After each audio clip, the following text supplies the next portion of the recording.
सखर नुमाइंदा मिल्लत न्यूज़ ज़ियाउर रहमान ज़िला इंतज़ामिया सखर की जानिब से कश्मीर की कानूनी हैसियत ख़त्म करने जैसे नापाक अमल को 2 साल मुकम्मल होने, भारत की जानिब से कश्मीरियों को इस्तेहसाल, जुल्म, बर्बरियत, जबर के खिलाफ और कश्मीरियों के साथ इजहार यकजहती रैली म्यूनसिपल स्टेडियम था प्रेस क्लब सखर तक डिप्टी कमिश्नर सखर जावेद अहमद और एडमिनिस्ट्रेटर अली रजा अंसारी की क़यादत में निकाली गई।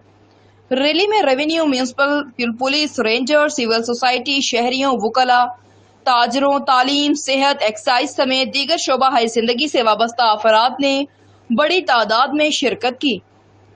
रैली से खिताब करते हुए डिप्टी कमिश्नर सखर जावेद अहमद ने कहा कि हिंदुस्तान की जानिब से कश्मीरियों पर जुल्म और मकबूजा कश्मीर की कानूनी हैसियत को ख़त्म करना बैनुल अक़वामी इंसानी हकूक़ की खुल्लम खुल्ला खिलाफ वर्जी है, जिसकी सख्त अल्फाज में मजम्मत करते हैं।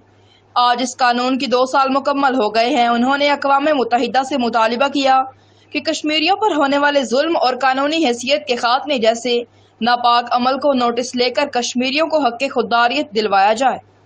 उन्होंने कहा कि पाकिस्तानी कौम माजी में भी कश्मीरियों के साथ थी और मुस्तकबिल में भी उनके सफारती हिमायत जारी रखेगी। इस मौका पर कश्मीर बनेगा पाकिस्तान, कश्मीर की खुद मुख्तारी बहाल करो, कश्मीर का इस्तेहसाल नामंजूर, पाकिस्तान जिंदाबाद के फलक शुगाफ नारे लगाए गए।